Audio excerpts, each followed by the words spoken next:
That's what stand-up does, I think, as well. It makes people who would have been the side character centre stage. And so Roseanne, it's Roseanne. Or The Cosby Show, Bill Cosby isn't just, you know, the black guy on a show. He's Bill Cosby. And so it puts people where it can. You know, if you take that opportunity and you're really funny, you can be the centre of you can be the centre of a world where you would have been a side person. Just tell me you're joking. Are you joking? Oh, shh, just stop talking. He's probably just joking. Is he? Does he want a banana, maybe? Mum, sit down, hovering all the time. I mustn't hover. No. He says he's quitting his show. Oh, God, I'm so tired. I don't enjoy it anymore. But my Kaluki group, that's all we talk about. I just feel like it's become a really mean show. I don't know who I am. You're a presenter who takes the piss out of people. Hello? People congratulate me for being mean. You're not mean. You're cheeky. People love it. They do. It's not very Buddhist. You're not a Buddhist. You're a cheeky TV presenter. At first I thought it was me about 2 years ago, so that I could have a distance, and I think, well, that guy was an idiot, and I now have a level of self-awareness. I've realised since that I'm still the same idiot. It's me, but I'm not a stand-up comedian in the sitcom. What is very truthful is that it's all coming from very real emotion, and it's coming from very truthful feelings. So part of the thing was learning about compassion. Oh, we're still talking about this. This is the thing now, you ready? Yeah. I forgive you for the divorce. What? What are you forgiving me for? It wasn't your fault. I know it wasn't. Okay. And also, I'd like you to forgive me for all the anger and resentment that I've been holding on to. You don't resent me. You better not resent me. Okay, but you were just stupid kids. Right, is that it? No. Fine. Where are you going? And you know it wasn't your fault, don't you? Oh, yeah. It was your bastard father's fault. Was it, though? Yes! I didn't go running off to Scotland every weekend to go canoeing with a slut, did I? Okay, but we're all human. No, we're not. No? Nobody wants to be the bad guy. Nobody thinks that they're the baddie. Why do you think he was like that? Oh, I don't know. Maybe he just liked rowing. Comes from years of arguments and debate and problems and, you know, detachment. You know, so it's coming from a very real place, although there's a fictional, you know, we're creating fictional stories. You realise your tax disc expired 2 days ago, sir? Did it? Yeah. I was going to sort that out this afternoon. No, you didn't understand me. Your tax disc expired 2 days ago. You're committing an offence by having this vehicle on the road. I've always seen Rick, the character of Rick in Lead Balloon, as a kind of what-if version of myself and someone who lives with, you know, permanent disappointment and permanent hope that things will get better and this sort of chronic cycle of huge optimism, which is constantly being dashed as soon as everything goes wrong for him again. Get back to the matter. No, come on, what exactly is it you do? I provide backup for police officers in situations... Admit it, you wanted to be a policeman, didn't you? With a blue flashing light and the Neenor siren. Sir, I would advise you... Tell you what, why don't you just potter off back to the fancy dress shop and ask for a refund? Or change it for a wizard's costume so people take you a bit more seriously. Can we please get back to the matter of your car tax, please, sir? No. I don't want to. Now what are you going to do?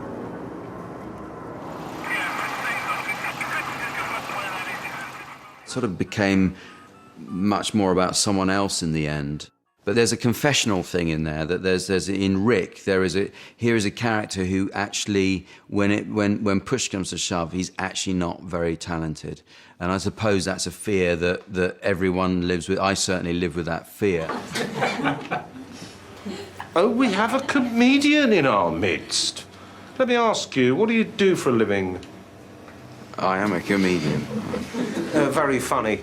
But joking aside, what's your line of work? Well, no, that's what I do. I am a comedian. Listen, sunshine. We can do this the fun way, or I can make your day with me a misery. So, what do you do for a job of work? I'm a sales rep. I sell biscuits. That's better. So, when you're driving around, selling your biscuits... I rarely remember a moment when stand-up, both on TV and out there, in all kinds of venues, large and small, had been as popular as it is today. No, it's huge. There's never been a time like this. There was a point in the late 80s when Friday Night Live, Saturday Night Live were happening that it seemed it was incredibly exciting and fashionable, but it didn't become the enormous thing that it is now. It's the way that we treat stand-up. Live at the Apollo, which is a fantastic show, came along and just made it look like the most exciting thing you could possibly go and see. They didn't try and make it look like rock and roll, they tried to make it look like showbiz. It was people with names in lights behind them and, you know, and a huge crowd and enormous swooping crane shots at the beginning to give you, the television viewer, a sense of, wow, what a place to be. Thank you very much. I believe that London is currently living under an incredible climate of fear that it has never experienced before. Went into a sandwich shop the other day, and all I wanted was a crab salad sandwich. The woman says, we're all out of crab salad. I'm afraid. I tend to think that all comedy on television, as far as stand-up goes, is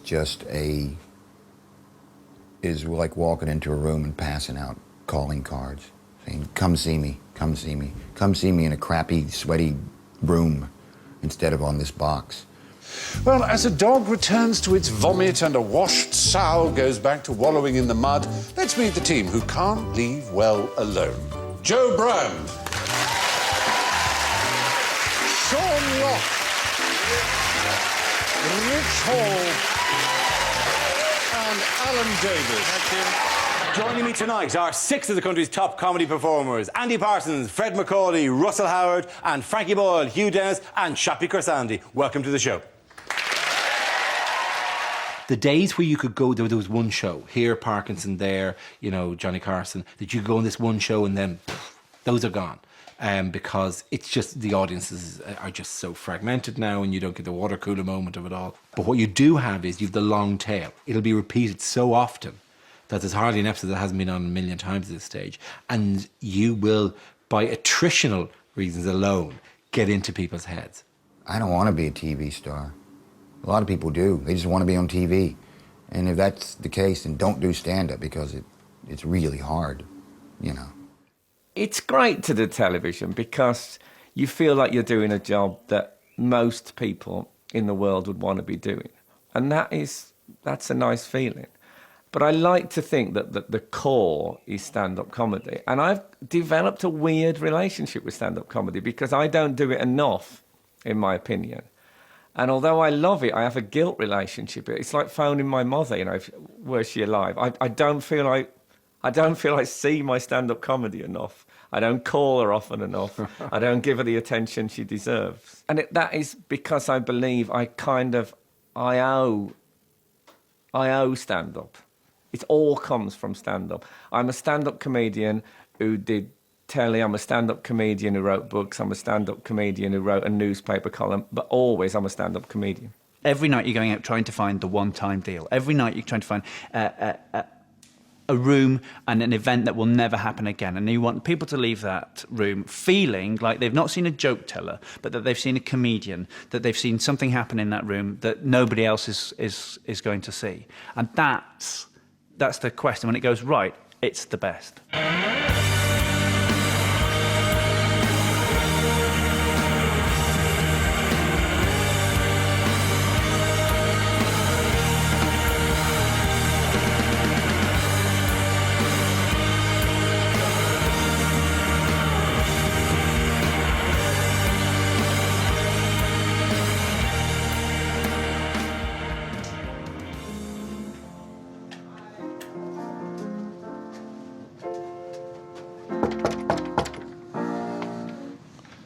Piano is being played. Monsieur Alan. Oui. How you doing? Good to see you. Do you speak English? Yeah, I can speak English. We were talking English before, weren't we? When we were in Paris? But I just wonder, after 3 months of that show, whether or not you're going to be able to cope with English. Yeah, well, I did a warm-up for this Hollywood Bowl wonderful venue in Bexhill-on-Sea. Are you nervous? No, I find nerves really boring. I mean, some people say, oh, it's good to be nervous, and I just find that used to make me scared, and then fear doesn't... I don't think comedy gets good places with fear. And I have done, like, you know, if I can do it in Paris, surely I can do it in English. So what's the difference from going to those tiny venues in France, from that tiny place to this? I mean, is it the same show as in English? Same show, and the trick is no difference. If anyone's watching this and heading towards arenas doing spoken word, just keep it that small, because the screens are that good and the sound should be that good, it can pick it all up. Just do it small, just carry on. Can we go up and see it empty before we see it full? Yeah. Yes, so, look, that's... Oh, my You're going to see that, can you see that? That's amazing, Hendrix. Yeah. He was just very cool. The Beatles, Hendrix. And there's another, I don't know if we can see it, but that's a beautiful picture. That is beautiful. Hey, look at the Hollywood Hills behind. The Rolling Stones, Frank Sinatra, Bob Dylan, Judy Garland, Monty Python, Stevie Wonder, the Beach Which way do we want Boys. to go out? Let's go out this way. The greats have all appeared here. Welcome And to never, it Hollywood seems, a solo stand-up show. Not till now. But this is beautiful because that shape is perfect. You know, the arenas tend to go straight back and they feel cavernous, like an aircraft hangar, and this does not feel No, like this actually feels quite intimate, Yeah. doesn't it? Considering that you can fit 18,000 people in here. And look, they've got tables and they've got flowers in there. This is very polite, this bit. You must pay a lot more for those Apparently so. Apparently so. And I can go and walk on that. There's a walk bit round there. And I can walk around there and do it all. Oh, a bit of, U2 and Stones are going yeah. amongst the people. Will you be doing that? Well, I think I've got to go out there, and I feel I should go out there and go, there's an Englishman, there's an Irishman, and there was a Scottishman. And they went into a public house, ladies and gentlemen. You are amazing. You know, you're standing here, and in about another hour, there's going to be tens of thousands of people here, and you're just looking...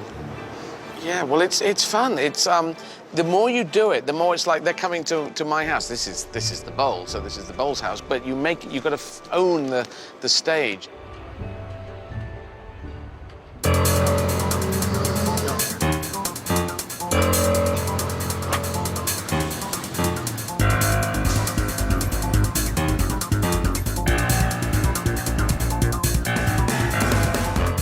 I think this is stand-up in a theatrical setting with a rock and roll sensibility.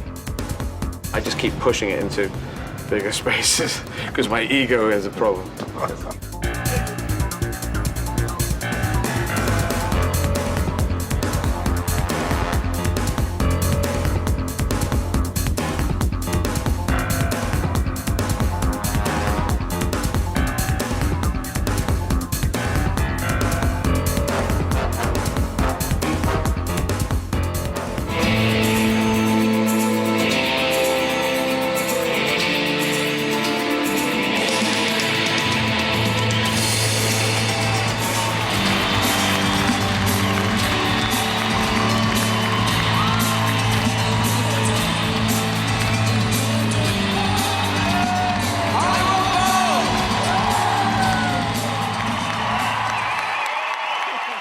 Very sexy. I've got to say hello to this side, sorry, because I started shouting through my microphone a bit too early.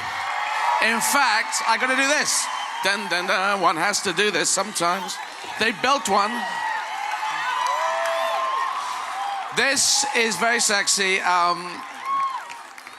This is the special seats. I will probably be doing stuff over your heads. I'm sorry, guys. I'm not going to do this all the way along. Hang on, I can't do this. I might just do the gig this way. That'd be really freaky, wouldn't it? But what one could do is just run to the back.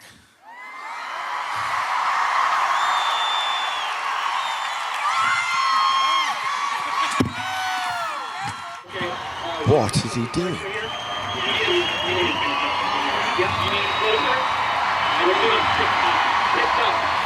Okay, we're in the backdrop. Everybody right now. Yeah, there's not for you.